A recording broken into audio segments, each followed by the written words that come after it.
واعتصموا بحبل الله جميعا ولا تفرقوا. بسم الله. السلام عليكم ورحمة الله وبركاته. الحمد لله وكفى، نسلم ونسلم على رسولنا وقرة أعيننا المصطفى محمد وعلى آله وصحبه أجمعين. قال الله تعالى في محكم التنزيل: يا أيها الذين آمنوا اتقوا الله حق تقاته ولا تموتن إلا وأنتم مسلمون. أما بعد، معاشر المسلمين إخواني في الدين وأخواتي في الله rahimani wa rahimakumullah. Kita bersyukur kepada Allah Azza wa Jalla. Mudah-mudahan Allah Subhanahu wa taala senantiasa memberikan kepada kita nikmat istiqamah dalam menuntut ilmu agama. Apalagi kita mempelajari fikih, karena fikih ini diantara inti ajaran Islam, akidah, ibadah. Maka ibadah dibahas dalam fikih ibadah. Kemudian akhlak, ini inti daripada ajaran Islam. Masyaallah muslimin yang Allah muliakan, mudah-mudahan kita terus diberikan oleh Allah kekuatan, dan yang terpenting adalah keikhlasan. Karena orang-orang yang mau mempelajari ilmu agama ini adalah pertanda, Pak. Ada bisyarah, ada kabar gembira dari Rasulullah. Sebagaimana hadis yang sering kita dengar, tidak apa kita ulang lagi. Rasulullah SAW bersabda, "May yuridillahu bihi khairan yufaqihu fid din." Barang siapa saja maksudnya. Jadi siapa saja yang apabila Allah menghendaki kebaikan pada diri seorang itu, maka dia akan Allah fahamkan terhadap agama. Dan pemahaman terhadap agama ini tidak ada jalan lain. Tidak ada jalan lain kecuali belajar. Sebagaimana yang ditegaskan oleh Rasulullah dalam hadis yang lain, innamal ilmu bitta'allum wa innamal fiqhu bittafaqquh. Sesungguhnya hanya saja, lihat Pak, dalam hadis itu Rasulullah memakai kata innama. Innama ini memberikan makna pembatasan, pengkhususan. Artinya untuk mendapatkan ilmu itu bagi umat Nabi Muhammad SAW itu hanya dibatasi dengan belajar, hanya dibatasi dengan tafaqquh bagi ingin menjadi faqih, orang yang faham terhadap agama. Dan kalau kita lihat dalam realita kehidupan kita, orang yang belajar saja jarang, ataupun ada juga yang tidak faham, Pak, ya kan? Dia sudah belajar, bahkan ada anak pondok, Pak, mondok 3 tahun, mondok 6 tahun, ya, keluar dari pondok itu disuruh baca kitab, mengi'rab, enggak juga pandai kan gitu. Padahal sudah belajar, apalagi yang enggak belajar. Ada juga yang tidak mengamalkan ilmunya kan gitu. Ada anak pondok balik minum, dia minuman keras. Bahkan ada juga yang pacaran dan lain sebagainya. Naudzubillahi min. Itu yang belajar, apalagi yang enggak belajar. Tentu kemungkinan untuk itu jauh lebih besar lagi. Maka untuk itu kita mesti semangat terus, Pak, ya. Karena belajar itu tidak mesti di pondok, ya. Di zaman Rasulullah saja, ya, orang belajar mulazamah, ya, langsung kepada Nabi di masjid halaqah. Ini hadirin. Bahkan kalau kita lihat di Mekah itu ba'da asar itu, ya, dan ba'da maghrib itu banyak halaqah, ya, belajar di masjid, ya, seperti kita ini, ya. Kemudian salat dan salam kepada Rasulullah SAW. Mari kita senantiasa bersalawat kepada beliau. Allahumma shalli ala Muhammad wa ala alihi wa sahbihi ajma'in. Taib, ma'asyiral muslimin ikhwani fid din rahimakumullah. Kita kembali melanjutkan pembahasan fikih, ya, Kitabus Shiyam pada kitab fikih Al-Muyassar ini, yang mana pada pembahasan yang sebelumnya kita sudah sampai di mana, Pak? Ya, rukun sudah, Pak, ya. Syarat udah, ya. Syarat berpuasa udah, ya. Syurutus Shiyam sudah, ya. Kemudian udzur syar'i yang membolehkan seseorang untuk tidak berpuasa sudah belum, Bang? Ya, belum. Kalau belum, berarti kita masuk kepada pembahasan itu, ya. Bab yang kedua dalam Kitabus Shiyam ini. Qala al-musannifu rahimahullahu taala, al-babu tsani, bab yang kedua, fil a'dzaril mubihati lil fitri wa mufattiratis shaimi wa fi mas'alatan. Bab yang kedua adalah tentang a'dzar. A'dzar ini jamak dari udzur. Udzur itu adalah sebab, ya.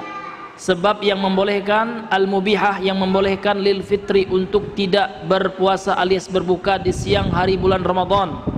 Kemudian pada bab ini akan juga dibahas tentang mufattiratis shaim, pembatal-pembatal orang yang berpuasa. Dalam bab ini ada dua masalah atau dua poin besar atau dua poin pokok. Yang pertama al-mas'alatul ula, masalah yang pertama al-a'dzarul mubihatu lil fitri fi Ramadan. Nah, kita masuk kepada pembahasan tentang udzur-udzur ataupun alasan-alasan syar'i atau sebab-sebab syar'i yang membolehkan seseorang untuk tidak berpuasa alias berbuka pada siang hari Ramadan. Berkata penulis ya, yubahul fitru fi Ramadan li ahadil a'dzari taliyah, diperbolehkan untuk berbuka alias tidak berpuasa di siang hari Ramadan kalau seandainya disebabkan salah satu dari udzur-udzur berikut ini. Jadi kalau seandainya ada salah satunya Pak, maka diperbolehkan untuk kita untuk tidak berpuasa. Namun ya ada nanti yang diqadha puasa yang tidak bisa kita lakukan karena udzur itu, dan ada juga yang membayar fidyah, dan ada juga yang mengqadha plus membayar fidyah. Ada Pak? Kapan kita mengqadha dan plus membayar fidyah? Ini bagi wanita hamil dan menyusui. Kalau seandainya dia mengkhawatirkan, kalau seandainya dia tetap berpuasa, dia mengkhawatirkan dirinya dan cabang janinnya atau cabang bayinya atau bayinya kalau ibu yang menyusui. Jadi kalau ada ibu yang menyusui Pak ya, kemudian dia boleh tidak berpuasa dengan alasan ya secara kesehatan dia diberikan bimbingan oleh dokter atau siapalah ya yang paham, pakar kesehatan. Bu, kalau ibu menyusui ibu berpuasa bahaya Bu, bayi ibu bisa kekurangan asupan ASI, plus ibu juga akan lemah, bahkan bisa mengakibatkan sakit. Kalau dua kekhawatirannya Pak, dia dua harus dilakukan. Apa itu Pak? Qadha iya, ya kemudian apa lagi? Membayar fidyah. Tapi kalau seandainya dia khawatirnya kepada dirinya dewe, anaknya tidak dipikirkannya, ya kan? Ya kalau anak-anak ini aman lah ya, maka dia hanya wajib membayar qadha. Itu yang nanti dijelaskan. Hadirin yang dimuliakan oleh Allah, kita sekarang masuk kepada uzur yang pertama. Al-awwalu, yang pertama, al-maradu wal kibaru, sakit dan lanjut usia. Ini kibar ya, kibar ini asal katanya dari kabir. Kabir itu namanya sifatun musyabbahatun ya bismi fa'il, dia sifat namun menyerupai isim fa'il yang artinya yang besar ya, diambil dari kata kabura yakburu ya, kibron kabirun kan seperti itu. Jadi kabirun sama maknanya dengan kabirun, namanya dalam ilmu sorof ya sifatun musyabbahatun bismi fa'il kan gitu, sama dengan kabir, makna kabir gitu kan gitu ya. Namun jangan dibaca kibrun Pak. Kalau dibaca kibrun, ini besarnya bukan usianya, namun hatinya yang dia membesarkan hatinya, sombong dia.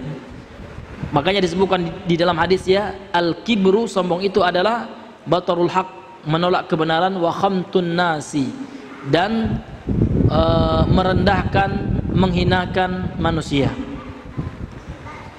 Kalau batarul haq, dia itu orang yang menolak kebenaran, baik itu kebenaran agama yang berkaitan dengan agama maupun kebenaran yang berkaitan dengan realita. Satu tambah satu itu dua, tapi sombong dia Pak, enggak, menurut saya tiga katanya. Itu sombong juga itu. Yang menolak kebenaran yang sudah nyata kan gitu ya. Bapaknya si A misalkan, enggak diakuinya, ditolaknya, padahal betul itu bapaknya. Tapi karena dia jengkel mungkin ya, mungkin bapaknya menyakitinya gitu ya, atau hal lain membuat dia benci sama bapaknya, tidak diakuinya. Itu juga sombong Pak, karena telah menolak kebenaran. Atau suka meremehkan orang, gagap orang itu kan, antum aja gagap misalkan ya, itu juga sombong ya Pak. Alasannya apa Pak? Dalilnya apa? Itu khamtun nas itu ya, menghina manusia. Ini hadirin yang dimuliakan Allah. Jadi jangan salah baca Pak, salah baca maknanya beda nanti ya. Ini dibaca kibar ya. Kibar ini ya, ada juga yang mengatakan bentuk jamak dari kabir itu, seperti qadim jamaknya qidam ya. Kemudian qasir jamaknya qisar, tawil tiwal, kan seperti itu. Jamak taksir namanya Pak. Thayyib dia sakit dan berusia tua itu. Kemudian sakit itu kata beliau fayajuzu lil maridi, diperbolehkan atas orang yang sakit atau bagi orang yang sakit, alladzi yurja bur'uhu, jangan dibaca bir'uhu ya. Kalau birrun artinya kebaikan, kalau burun ya, bur itu banyak maknanya sebenarnya, tergantung konteks. Kalau konteks ini maknanya adalah kesembuhan. Bur itu ada juga artinya gandum Pak. Iya, tergantung dengan konteks. Makanya bahasa Arab itu luas Pak, ya kan. Jadi kalau orang yang menerjemahkan atau yang hanya berasumsi atau hanya bersandarkan, berlandaskan dengan terjemahan ya, kalau dia nggak paham bahasa Arab, dia khawatirkan Pak ya, akan bingung ketika menjelaskan Islam. Makanya ulama itu Pak, seperti Syekhul Islam dan ulama yang lainnya itu mensyarahkan, Imam Syafi'i juga ya, mensyarahkan orang yang membahas Islam itu Pak punya modal, ya kan. Modal utamanya bahasa Arab ini wajib. Jadi kalau kita pingin jadi dai atau apa, wajib Pak. Kalau tidak tuh berdosa kita. Wajib belajar nahwu sorof, itu wajib hukumnya itu. Ya, dalilnya apa? Dalilnya kaidah usul fikih ya. Ma la yatimmu bihil wajibu illa bihi fahuwa wajibun. Sesuatu yang wajib kalau tidak sempurna kecuali dengan sesuatu. Artinya sesuatu yang wajib itu tidak akan sempurna kita lakukan kecuali dengan suatu sarana, maka sarana yang penyempurna yang wajib itu hukumnya juga wajib. Berdakwah wajib Pak, wajib bagi yang mampu kan gitu. Bagi yang mampu kita mesti berdakwah, bagi yang mampu kan gitu. Mampu di sini mampu dalam sisi keilmuannya. Karena ada juga orang sekarang Pak ya buka pengajian ya, namun dia tidak punya syarat, ya syaratnya belum ada kan gitu. Jangankan dakwah, sholat aja punya syarat Pak ya, syarat sah sholat ya kan. Puasa juga punya syarat, dakwah juga seperti itu. Nah, di antara syarat sah dakwah itu adalah bahasa. Karena dia mau nyampein Al-Qur'an, bagaimana dia nyampein Al-Qur'an, dia nggak paham ntar kan. Apa makna dari Al-Qur'an itu, ya kan? Karena Al-Qur'an itu bahasa Arab, maka nggak bisa dengan terjemahan aja Pak. Bismillahirrahmanirrahim, dengan nama Allah yang Maha Pengasih lagi Maha Penyayang. Itu kan hanya terjemahan. Tapi Ar-Rahman itu lebih daripada itu maknanya. Tidak hanya pengasih aja Pak. Nah, Ar-Rahman itu kalau orang belajar bahasa Arab ya tahu dia, Rahman itu artinya ya sosok zat yang memiliki sifat rahmah. Dan rahmatnya Allah itu Pak, kalau terjemahnya kasih sayang itu nggak hanya kasih sayang, tapi juga meliputi sesuatu yang berhubungan dengan cinta, kasih sayang. Kasih sayang masuk juga gitu ya. Tapi dia luas Pak, makanya dimaknai secara makna ya, bukan terjemahan Pak ya. Ar-Rahman itu adalah dzur-rahmatil wasi'ah kan itu, zat yang memiliki rahmat yang wasi'ah, yang luas. Tidak ada dalam terjemahan Pak ya, banyak yang nggak ada dalam terjemahan. Siapa ini, saya berikan contoh Bapak, saya berikan bukti ya, data ya. Siapa Bapak yang punya Al-Quran di HP-nya, Al-Quran terjemahan Pak? Iya, coba buka surah Al-Kahfi.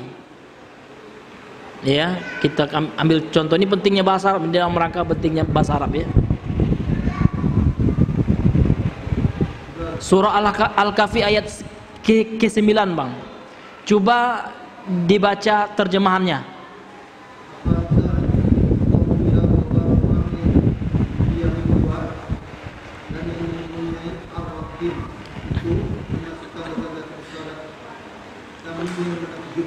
Apa arti Ar-Rakim? Apa terjemahan Ar-Rakim? Ada nggak? Nggak ada kan? Nah, gitu.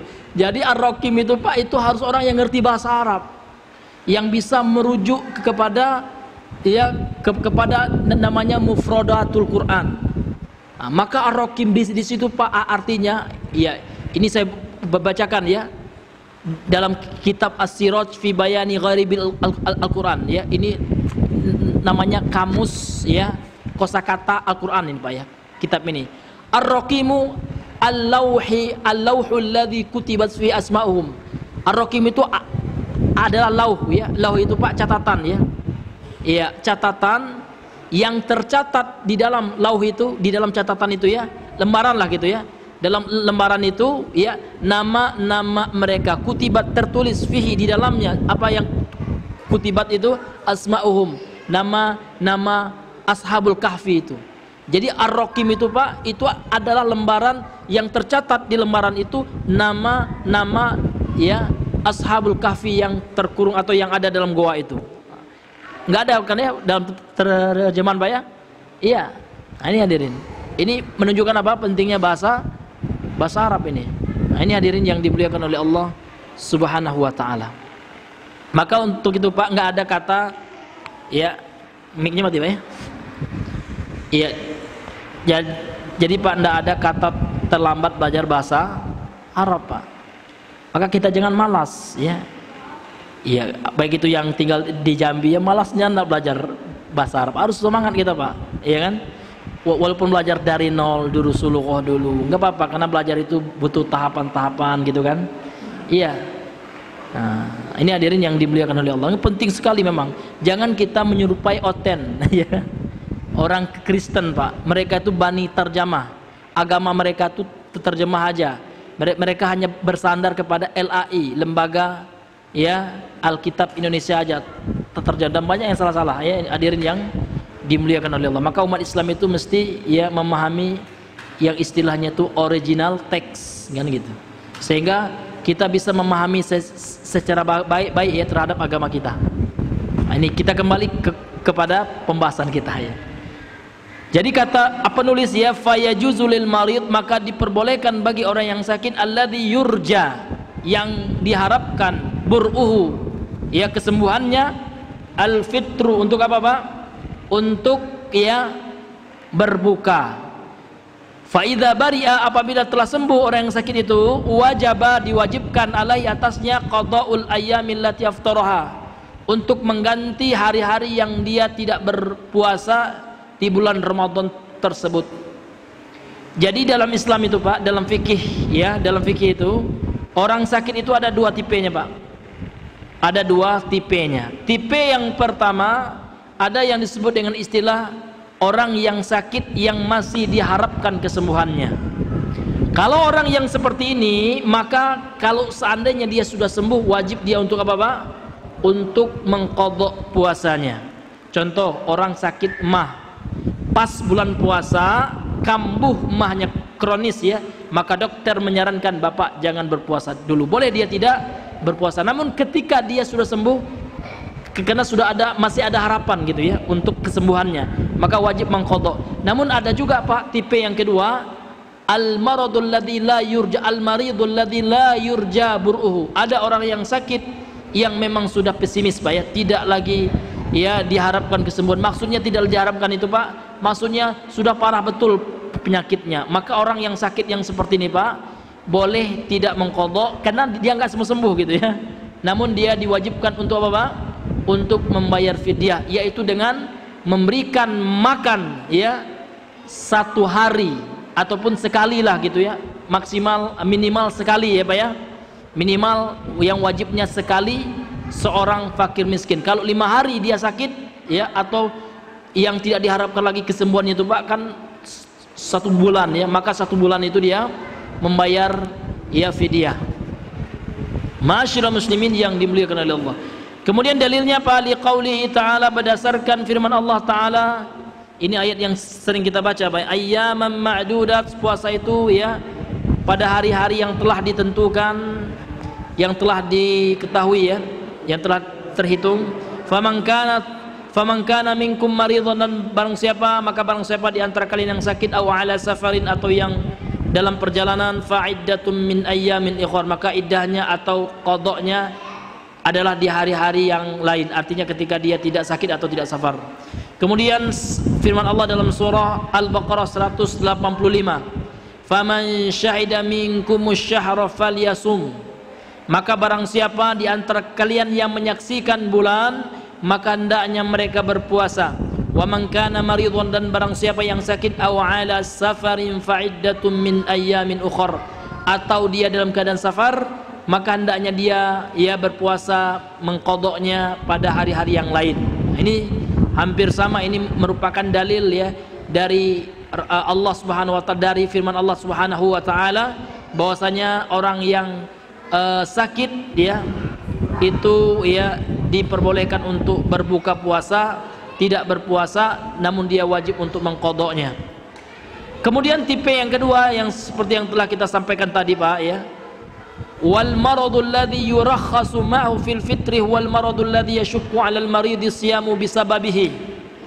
Orang sakit sakit yang diberikan rukhsah, sakit yang diberikan rukhsah keringanan untuk tidak berpuasa adalah sakit yang memberatkan orang yang sakit disebabkan oleh sakit tersebut ketika mau berpuasa. Artinya tidak juga semua sakit Pak, karena ada sakit yang tidak memberatkan. Contoh, ada orang yang sakit pilek ya, maka kalau seandainya pilek aja Pak, maka dia tetap wajib berpuasa. Ini memang sakit yang kalau seandainya dia paksakan berpuasa betul-betul akan mengakibatkan ya sakitnya menjadi parah atau kronis kan gitu. Tapi kalau sakitnya dikit bebas ya, iya cuman pening-pening dikit, tidak puasa, tidak bisa ya. Harus sakit yang memberatkan dia gitu. Ini masyarakat muslimin yang mesti kita pahami.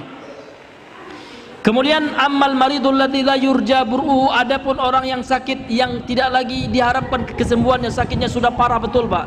Seperti orang yang sudah sakit ya stadium 4 stroke misalkan, sudah nggak bisa lagi ngomong, tidak bisa lagi menggerakkan tubuhnya, maka orang yang seperti ini tidak bisa nak mengqadha. Macam mana?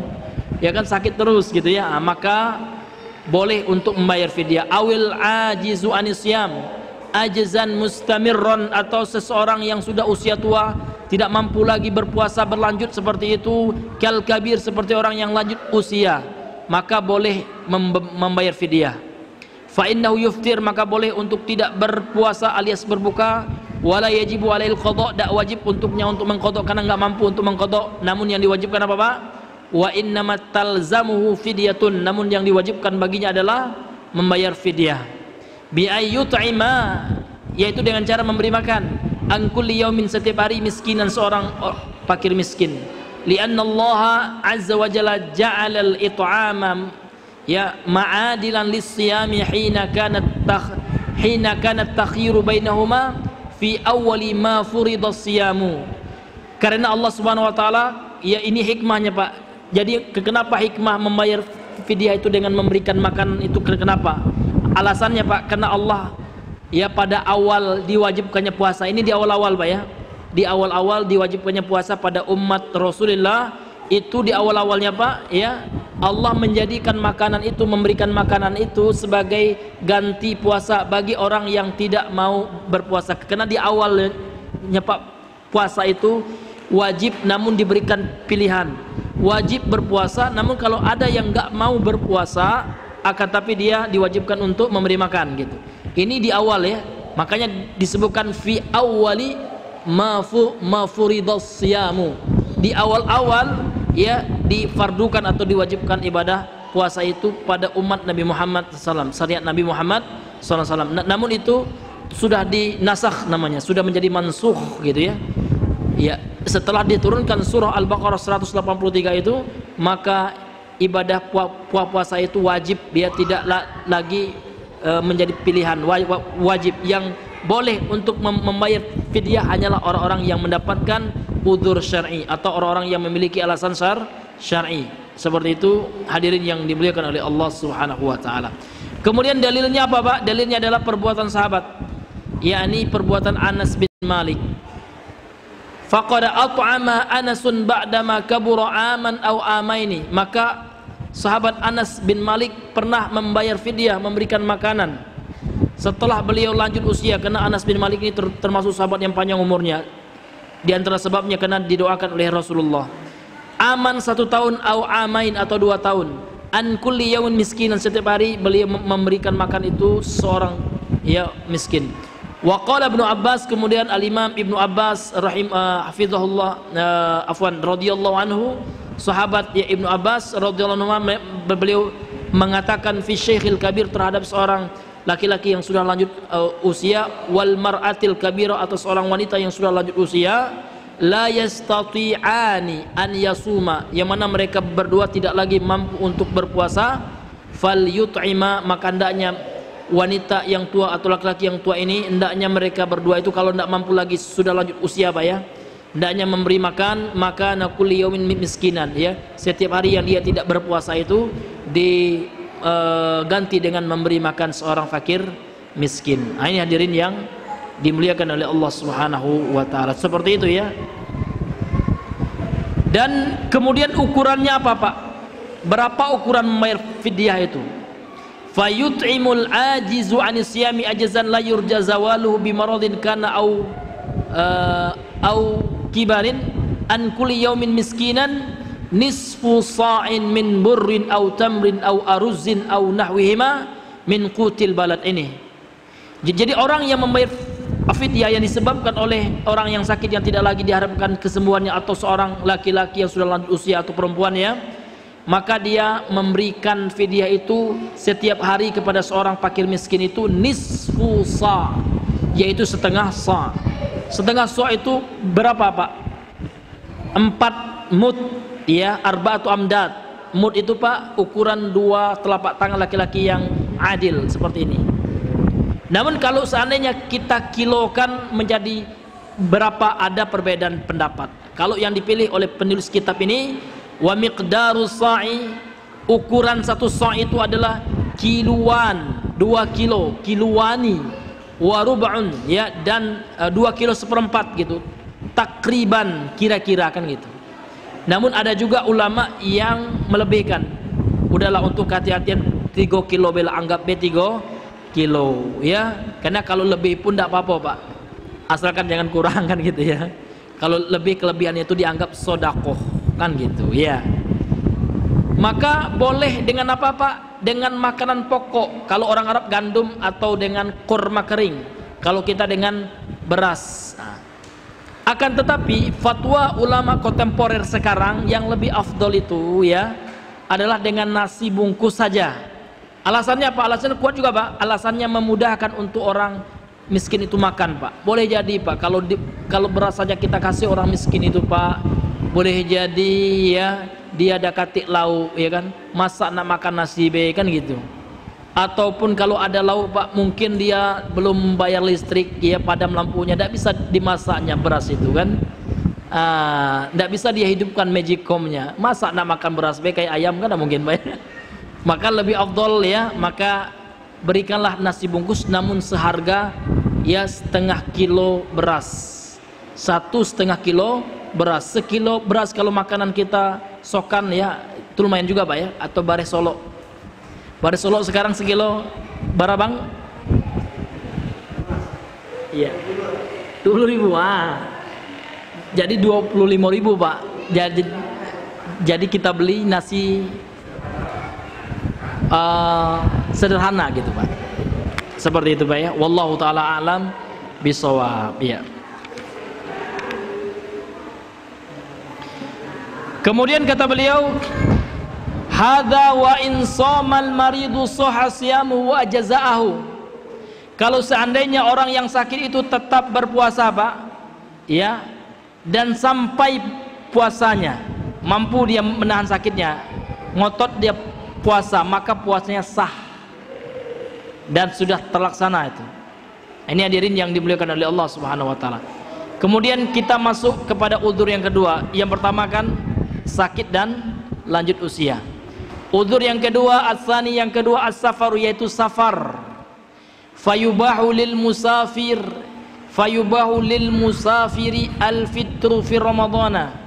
Diperbolehkan bagi orang yang musafir atau dalam perjalanan untuk berbuka puasa ketika bulan Ramadan, yakni di siang harinya. Wa yajibu alaihi al-qada'u, dan diwajibkan atasnya untuk mengqada' alias mengganti puasanya tersebut. Liqaulihi ta'ala, berdasarkan firman Allah ta'ala seperti ayat yang telah kita baca tadi, faman kana minkum maridhan aw ala safarin fa'iddatun min ayyamin ukhra.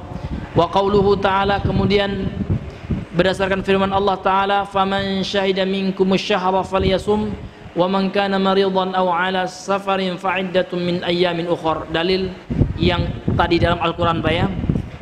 Jadi Allah memberikan rukhsah bagi orang yang safar dalam ayat ini. Kemudian dalil dari hadis Nabi Pak ya, wali qaulihi sallallahu alaihi wasallam, berdasarkan sabdanya Nabi sallallahu alaihi wasallam, liman sa'alahu min anisiyami fis safar ya, bagi orang yang bertanya kepada beliau tentang hukum berpuasa ketika safar, maka jawaban Nabi apa? In syi'ta fasum, kalau engkau mau berpuasalah, wa in syi'ta, dan kalau engkau mau fa'aftir ya, maka berbukalah. Jadi orang yang safar itu dalam suatu kondisi Rasulullah sallallahu alaihi wasallam memberikan pilihan. Kalau mau berpuasa lanjut, kalau seandainya kelihatan nggak mampu Pak, boleh untuk berbuka. Artinya diberikan pilihan oleh Nabi. Namun mana yang lebih afdol kan gitu. Nah, maka jawabannya adalah tergantung kondisi. Kalau kondisinya itu Pak seger ya kan, dia tidak merasakan kecapean ya, keletihan yang begitu dahsyat ya, maka yang lebih afdal adalah tetap berpuasa. Tapi kalau seandainya dia keletihan Pak, ngos-ngosan, dia akan nak pingsan saya, maka yang lebih afdal adalah berbuka. Karena kita tidak boleh menzolimi diri kita, karena Islam itu Pak ya ada tujuan syariat Islam itu ada istilahnya itu ya kan, maqasidus syariah. Ada maqasid, ada tujuan syariat Islam itu, diantaranya adalah hifzun nafs ya, menjaga jiwa. Jangan sampai jiwa kita itu Pak akan terancam. Kalau dek puasa pula kita nanti sakit ya kan, ngedrop kita masuk pula ke IGD kan, maka ini tentu lebih utama tidak berpuasa dalam kondisi yang seperti itu. Wallahu ta'ala alam bisawab. Kemudian hadirin yang dimuliakan oleh Allah Subhanahu wa taala, itu dalil yang pertama Pak. Dalil yang kedua, wa kharaja ila Makkah shaiman fi Ramadan. Nabi pernah keluar ke Mekah. Jadi dari Madinah ini ya, beliau pernah dari Madinah ke Mekah shaiman, dalam keadaan berpuasa, fi Ramadan ya, pada bulan Ramadan. Falamma balaghal kadida, tatkala beliau telah sampai ke suatu daerah namanya Al-Kadid, aftara, berbuka Nabi. Apa sebabnya? Karena beliau sudah dalam keadaan nggak mampu lagi kan gitu. Karena Nabi juga manusia Pak ya, Nabi itu punya sifat manusia, maka tidak boleh disembah kayak oten ya yang menyembah Nabi Isa atau Yesus kan gitu. Na'udzubillahi min dzalik. Ini hadirin yang dimuliakan oleh Allah Subhanahu wa taala. Maka Nabi juga lapar ya kan, Nabi juga ya butuh pasangan ya kan, Nabi juga butuh istri, karena Nabi manusia. Yang tidak butuh pasangan itu adalah Allah. Bahkan Allah tidak butuh dengan makhluk semuanya ini, tidak butuh. Tapi ada orang sebelah ya, Tuhan mereka kurbankan untuk menebus dosa mereka. Kasihan Tuhan ya Pak ya kan, tidak dianggap lagi Tuhan ya. Masa dikorbankan kayak kita umat Islam mengorbankan kambing kan gitu untuk menghapus dosa kita. Kan salah satu manfaat korban itu untuk apa Pak? Untuk penghapusan dosa. Jadi kawan kita yang sebelah itu Pak, Tuhan aja yang korbankan. La ilaha illallah Pak. Masih ada juga pengikutnya ya. Na'udzubillahi min dzalik. Maka hati-hati Pak di TikTok sekarang. Ya, saya pernah masuk TikTok, na'udzubillah, penghujatan Pak. Jadi kan oten ini ingin bahas Al-Quran juga bahasa Arab, tidak tahu gitu ya. Buta mereka ya. Nah, dengan terjemahan aja kan, na'udzubillahi min dzalik ya. Kalian itu disunatnya Pak, ayat itu disunatnya betul. Wahai orang Islam katanya, kalian tuh nggak usah sholat, celaka katanya. Ini ya dalilnya, datanya ini. Maka celakalah orang-orang yang sholat. Kan gitu. Kenapa kalian sholat? Na'udzubillah, gobloknya orang ini kan. Coba lanjutkan ayat, nggak mau dia Pak. Dia kan tujuannya Pak untuk menghujat aja. Jadi mereka itu tujuannya itu untuk menghujat, menghina, merendahkan, ya kan, mencaci gitu. Penuh dengan cacian aja agamanya itu. Na'udzubillahi min dzalik. Maka tadi Pak ya, kita yang ada TikTok ya, jangan sampai kita masuk ke komal orang itu. Maka kita masuklah ke komal ya kristolog Islam, itu akan menguatkan iman kita gitu. Ya seperti itu Pak. Kecuali kita sudah punya ilmu yang mumpuni gitu ya, nggak apa-apa kita bantah. Tapi kalau kita nggak paham juga ya, habis kita Pak, dibulinya kita, diledeknya, dihinanya, diolok-oloknya kita. Nah, ini Pak, ini mesti kita perhatikan. Iya. Baik ya, kita lanjut atau bagaimana Pak? Kayaknya udah rada-rada ngantuk nih Pak ya. Ya toib ya, kena mengingat waktu juga ya, juga 7:30. Ya sudah jam 8:30 lewat ya. Mungkin kita cukupkan dahulu Pak ya. Sampai di sini pembahasan kita. Yang penting Pak, kita tetap belajar ya.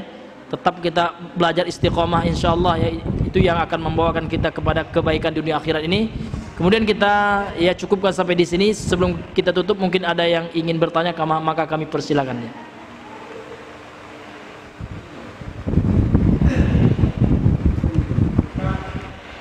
Iya ya, fadhal. Waalaikumsalam warahmatullahi wabarakatuh.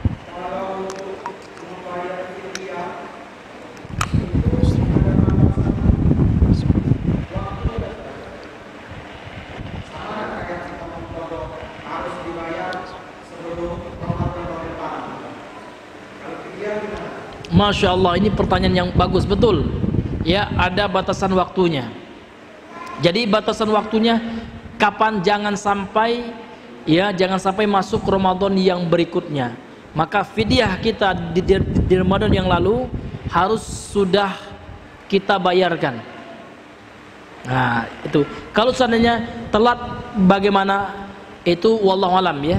Kalau yang saya pernah baca ya kan, itu kalau seandainya puasa telat 2 Pak, tetap wajib mengqadoknya, kemudian bayar fidyah. Tapi kalau bayar fidyah apakah harus didobel? Enggak ya. Wallahu alam ya. Kita tetap juga membayar fidyah, tapi jangan telat Pak. Karena kalau telat itu Pak akan memberatkan kita. Yang kemarin belum terbayar, sekarang lah masuk pula fidyah kan gitu.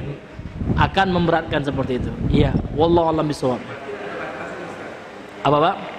Iya, enggak ada batasannya. Batasannya jangan sampai lewat Ramadan yang berikutnya kan gitu.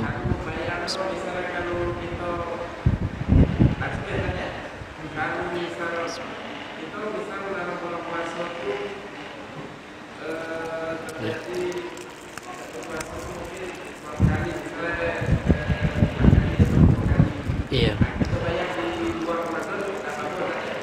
Ini sebab dia membayar apa Bang? Sebab dia membayar fidyah itu DA ya. Oh, kalau sakit Bang, sakitnya seperti apa? Apakah masih diharapkan? Oh gitu ya. Oh iya ya, kalau seperti itu ya dia wajib membayar fidyah beliau. Nah. Mbak Abang? Boleh, iya. Iya, betul. Yang penting jangan lewat ya.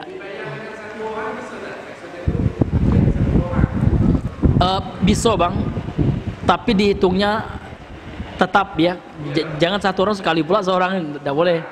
Iya, tapi lebih afdolnya banyak Bang. Kenapa? Akan merata Pak, dapat kebaikan kita itu. Kalau iya, kalau satu orang aja tidak apa-apa juga ya. Iya, boleh. Iya. Tapi kan kita mencari yang lebih utama Bang ya. Lebih banyak orangnya tentu pahalanya lebih banyak lagi. Ketika banyak orangnya kan seperti itu.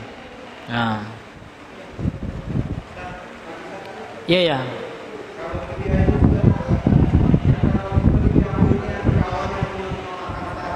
Iya ya.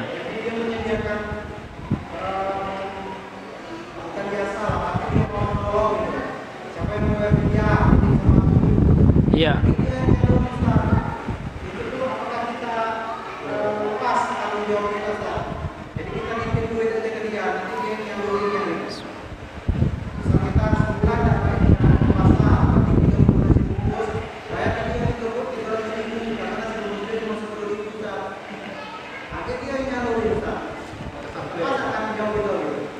Iya, lepas Bang. Karena kita mewakil, apa hukum mewakilkan pembayarannya? Itu boleh. Iya. Tapi kalau diselewengkan Pak, yang menanggungnya itu orang yang menyelewengkan itulah. Iya. Iya. Allah tuh melihat niat kita. Kalau niat kita udah baik, namun kan kita percaya aja sama orang yang kita salurkan itu Bang ya. Tapi kalau orang itu enggak ini kan, nah tentu orang itu yang dapat dosanya kan gitu. Wallahu a'lam bishawab ya. Iya. Iya. Saya minta klarifikasi dan minta pertanyaan satu. Setiap mukadimah Iya. Iya. khususnya yang sunatan itu selalu mengatakan mukadimah itu masalah bid'ah. Iya. Bahwa bid'ah itu adalah sesat dan sesat adalah neraka. Iya. Iya betul. Jadi pertanyaannya Bang? Jadi pertanyaan kita. Jadi setiap yang baru seperti kunut ataupun Iya. yasinan musaban, Iya. maulidan ataupun musaban atau musafirah kan itu Iya. kan ada. Iya. Kemudian usolli juga bid'ah. Kemudian kunut juga Iya. bid'ah. Tidak kalau Bang ya pening pula kepala Bang ya. Bid'ah kalau jadi bid'ah itu kan kalau menurut keterangan hadis itu bahwa sesat neraka. Jadi kalau seandainya Iya. kita ikut beriman dengan orang yang berikut, berarti kita ikut ilmu sesat. Itu kaidah fikihnya kan katanya kalau iman Iya. nun, kalau kunut nun. Iya. Sedangkan kita beriman ini kan itulah rata numpang masjid orang. Imam musolli, berarti kita beriman dengan orang sesat. Neraka berarti kita. Tidak ada. Itu ada penjelasannya. Iya. Iya. Iya, ini jawabannya Pak ya. Jadi neraka dalam hadis itu ancaman Pak. Bolehkah kita memastikan? Tidak boleh. Iya, boleh jadi Allah memberikan syafaat melalui Nabi Muhammad kelak sama orang itu. Tapi mau bid'ah ada. Iya, maka bid'ah itu Bang ada level-levelnya. Ada bid'ah yang membuat orang itu kafir, itu memang wajib pasti masuk neraka, itu namanya bid'atun mukaffirah. Ada juga namanya ya bid'atun mufassiqah. Bid'ah yang membuat pelakunya tidak kafir Pak, namun dia fasik, terancam. Nih terancam. Beda pasti Pak ya. Yang pasti itu kalau orang mati dalam kekafiran pasti masuk neraka. Tapi kalau bid'ah itu terancam, beda Pak. Banyak orang nganu ya, gagal paham ya.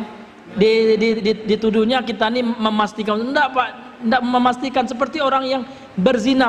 Bisakah kita kata, Bapak pasti masuk neraka? Enggak boleh. Ya, namun dalam hadis kan diancam masuk neraka. Bukan pemasti, itu namanya wa'id, ancaman. Maka ancaman ini Pak di bawah kehendak Allah. Serah-serah Allah. Kalau Allah mengendaki boleh aja Allah mengampuni, selama itu bukan dosa syirik atau dosa pembatal keislaman yang selevel dengan syirik. Sebagaimana dalilnya ya dalam surah An-Nisa ayat 48. Apa kata Allah? Innallaha la yaghfiru ayyushraka bihi wa yaghfiru ma duna dzalika liman yasha. Sesungguhnya Allah tidak mengampuni dosa syirik. Orang yang mati membuat dosa syirik tidak diampuni, pasti masuk neraka. Namun Allah mengampuni dosa selain syirik bagi yang dikehendaki Allah. Sehingga orang yang melakukan dosa selain syirik seperti bid'ah yang tadi itu, dalam akidah Ahlussunnah wal Jamaah, dia nanti berada di bawah kehendak Allah. Namun diancam Pak, ada kemungkinan masuk neraka, ada, tapi tidak bisa kita pastikan pasti masuk neraka. Dah, karena hadis itu ancaman bukan pemastian. Itu jawabannya. Nah, jadi kalau ada imam seperti itu Pak, dosa imam kembali kepada imam gitu. Jadi makmum tidak menanggung dosa imam. Namun yang tidak diperbolehkan oleh ulama itu Pak, yang tidak boleh itu kalau kita sholat di belakang orang, imamnya sudah melakukan dosa syirik besar ya. Misalkan tahu imam itu dukun misalkan, suka menyembelih ayam untuk selain Allah atau menyembelih itu ya tidak boleh. Tapi kalau seandainya imamnya cuma kuno itu tidak apa-apa, boleh sah sholatnya. Bahkan dalam akidah Ahlussunnah wal Jamaah itu disebutkan dalam kitab Ushul Sunnah Imam Ahmad itu, boleh kita sholat di belakang walaupun seorang itu fajir, walaupun orang itu pelaku dosa besar ya, selama dosanya itu bukan syirik gitu ya, bukan syirik besar atau pembatal keislaman gitu. Wallahu taala alam bisawab. Berarti ancaman, tapi Iya. tapi juga lah. Bukan memastikan Bang ya, ancaman. Berarti Iya. kan ingat satu standaran kita cari aman juga tempat sholat supaya jangan terancam. Bagaimana Bang? Ya, mencari tempat aman tempat sholat. Iya kalau ada tempat aman, tapi kalau udah kate aja mana? Iya. Iya. Dia baik, kalau kita dia baik. Orang yang imam tuh baik. Kalau kita kan ada ngikuti dia. Kita tahu tadi dia Iya. Iya. Jadi Ustaz, yang dikatakan Ibu tadi kalau seorang imam itu kunut, Iya. kita sebagai makmum Itu masalah khilafiyah ya. Iya, itu tidak bisa kita tutupi, memang faktanya seperti itu. Sebagian ulama ya seperti fatwanya Syekh Ibnu Utsaimin dan fatwanya juga Syekhul Islam Ibnu Taimiyah, ya kalau imam kunut kita ikut kunut ya. Tapi kalau fatwa sebagian ulama ya, fatwa Syekh kita juga rahimahullah Ustaz Yazid gitu ya, maka ndak usah kunut. Itu masalah khilafiyah yang itu Pak, yang ngikut imamnya tuh seperti itu. Tapi kalau kunut atau enggak kunutnya memang khilafiyah, namun ada yang kuatnya tidak kunut kan gitu. Iya. Iya. Dia Bang, kalau abang ya di belakang imam yang kunut juga abang, itu tidak bisa kita katakan abang bid'ah, enggak, itu masalah khilafiyah itu. Ya wallahu taala alam bisawab. Nah. kalau misalnya di masjid kita ini sudah biasa ikut kunut, Iya. pas kita imam kita nggak bisa kunut. Iya. Jadi kalau itu yang begini. Iya.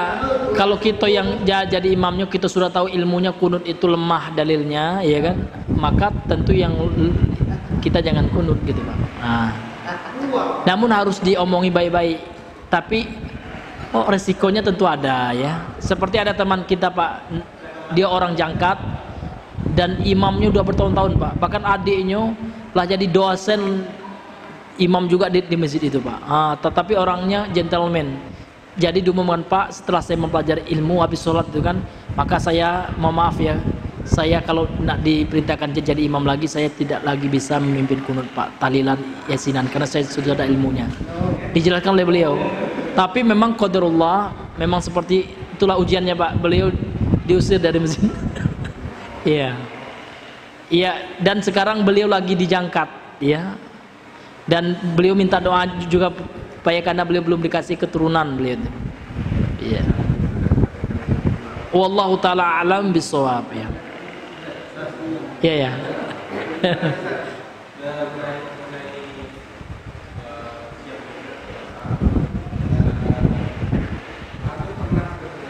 Iya. Kalau misalnya dulu kita masih sekolah, Iya. sengaja puasa, Iya. apakah itu tuh harus kita kodok masih di dalam Iya. Enggak. tidak? Kalau yang diqadha itu Pak, kalau yang diqadha itu ya, kalau sesuatu yang dikerjakan ditinggalkan secara sengaja. Iya. Kalau kita sesengaja meninggalkan, sengaja itu dengan ilmu enggak? Itu enggak ya. Kalau kita meninggalkannya tanpa ilmu ya, maka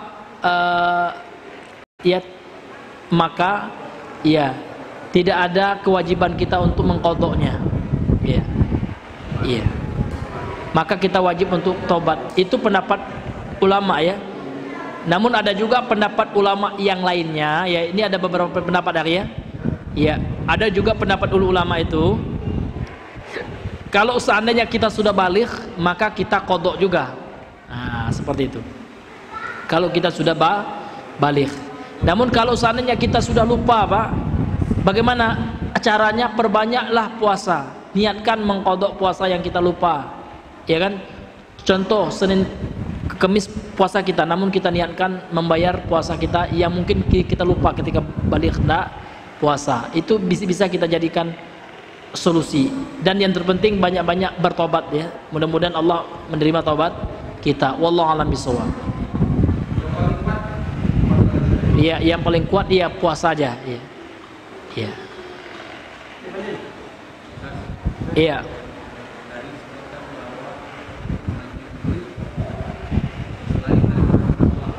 Iya. Iya. Iya. Iya, iya.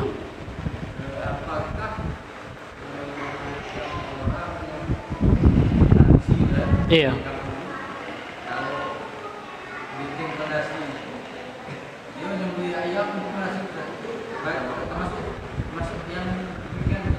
Ya, kita kembalikan kepada niatnya, Pak.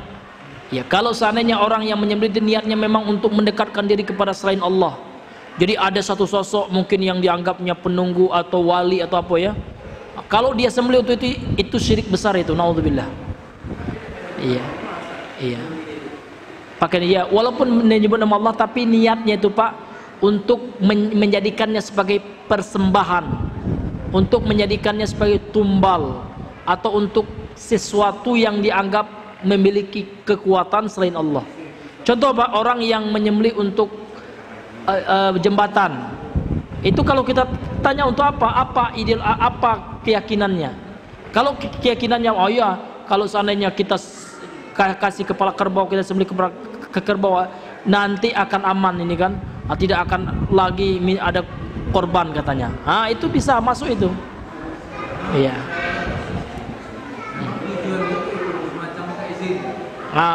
Kepada selain Allah ya. Jin, itu udah Pak. Itu sinauzubillah itu. Maka itulah yang harus kita luruskan, Pak, keyakinan seperti itu. Yang menyembelih Iya. ayam imam masjid. Iya. Walaupun imam masjid, Pak, tetap itu. Imam yang Tidak boleh diikuti ya, betul ya. Jangan imam dia. Iya. Iya. Itu yang sah bin adri. Iya, iya. Wallahu taala alam bisawab. Ya Pak ya, kena mengingat waktu ya, dapat jam 9. Mungkin kita cukupkan dulu sampai di sini. Subhanakallahumma bihamdika, asyhadu an la ilaha illa anta, astaghfiruka wa atubu ilaik. Assalamualaikum warahmatullahi wabarakatuh.